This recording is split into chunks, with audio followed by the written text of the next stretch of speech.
UP board की high school एवं intermediate की परीक्षा 16 फरवरी से शुरू हो रही है। ऐसे में जीआईसी के प्रिंसिपल राजकुमार दीक्षित सर हैं, जो हमसे बताएंगे कि जो परीक्षार्थी हैं वो कैसे अच्छे अंक लाएं। सर, कैसे क्या है कि जो परीक्षार्थी हैं वो अच्छे अंक लाने के लिए क्या करें? जैसा देखिए कि अब लगभग सत्र समाप्ति के दौर में है। इन बच्चों की अभी प्रैक्टिकल परीक्षाएं जनवरी के लास्ट से शुरू होने वाली हैं और इसमें प्री बोर्ड की परीक्षाएं चल रही हैं। तो हमारे पास जैसे इन बच्चों के लिए अब समय बहुत कम बचा है। जितना जिस बच्चे को पढ़ाई करना था वो तो अपने तरीके से कर चुके हैं, लेकिन ये कुछ दिन जो उनके शेष बचे हैं उसके लिए बेहतर उपयोग करने के लिए मेरे हिसाब से उन बच्चों को अधिक से अधिक रिवीजन कर लेना चाहिए।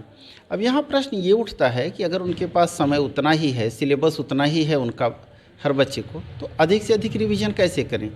तो एक ही तरीका है कि उसमें अपना टाइम मैनेजमेंट अच्छे ढंग से करें। रिवीजन जो करने में समझ लीजिए कि उन्हें किसी एक हिस्से का अगर रिवीजन करने में पूरा 8 घंटे का समय लगता है, अगर वो अपने पढ़ने की स्पीड को बढ़ा लें और अगर कहीं उस चीज़ को वो 4 घंटे में कवर कर सकें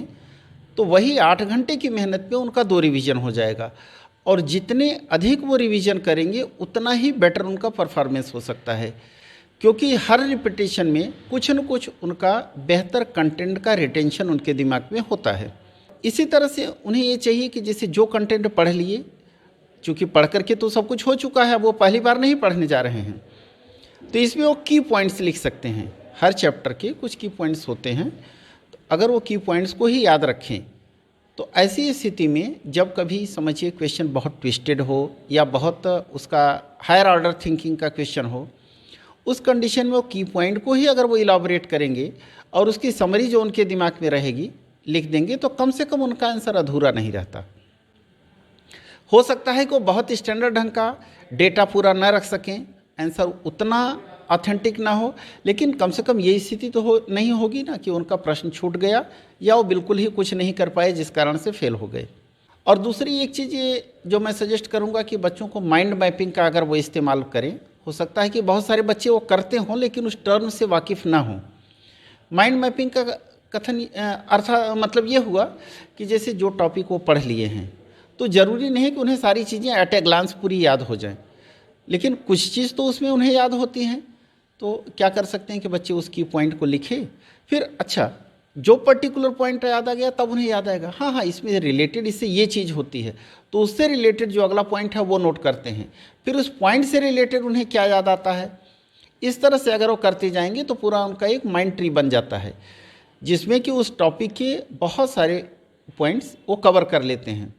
ये हो सकता है कि उन्हें बाकी चीज़ें एक ऑर्डर में ना मिले, जो पहले आना चाहिए वो बाद में याद आया, बाद वाला पहले आया, लेकिन ऐसी स्थिति में वो एक बार या 2 बार इस चीज़ को करके पूरे अपने टॉपिक को अपने कंट्रोल में आसानी से कर सकते हैं। रिपीटेशन ज़्यादा दे रहे हैं ये तो उनके लिए ठीक है।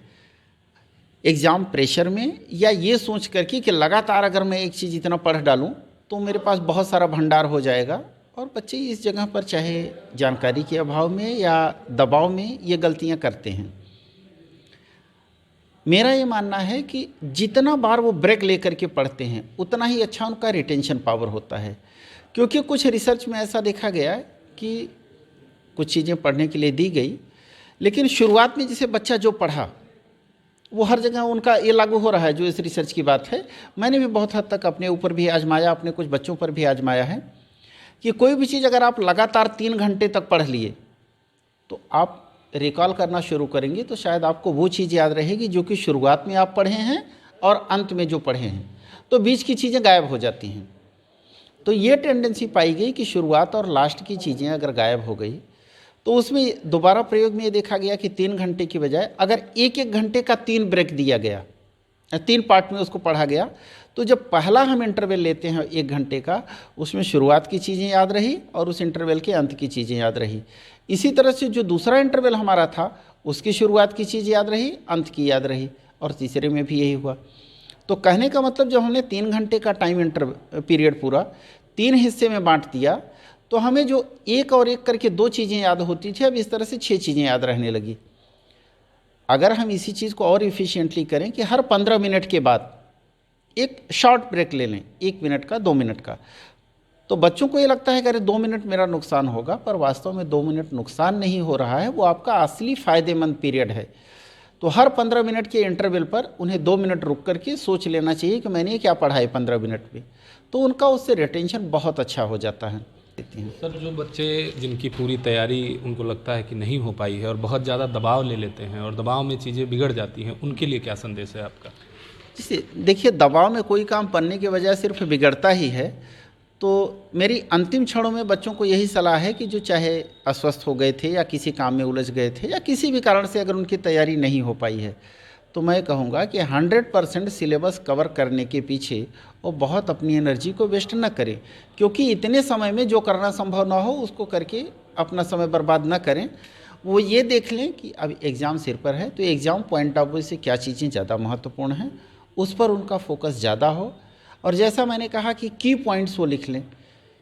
कुछ चीज़ें ऐसी हैं जो कि पूरे चैप्टर में किसी भी तरह से पूछे जाएँ क्वेश्चन, तो उसमें किसी न किसी तरह काम आ जाती हैं। परीक्षार्थी क्लास में जाएं और उनको परीक्षा देने जाना है और पेपर में जब वो बैठें तो किस तरीके से लिखें कि उनके अच्छे अंक आए? देखिए, बच्चे को पहले तो लिखने के दौरान ही प्री बोर्ड या अन्य टेस्ट पेपर्स की जो देते हैं उसमें वो अपनी प्रैक्टिस कर लेते हैं, तो उन्हें पता रहता है कि हमें कैसे करना है। अगर किसी कारण से बच्चे नहीं कर पाए हैं या उन्हें कम अभ्यास का अवसर मिला है, तो उस स्थिति में जाकर के पहले तो अपने आप को एकदम सामान्य स्थिति में बनाए रखें। बहुत हाइपर होकर के वो अपना काम बनाएंगे नहीं, उल्टा नुकसान ही करेंगे।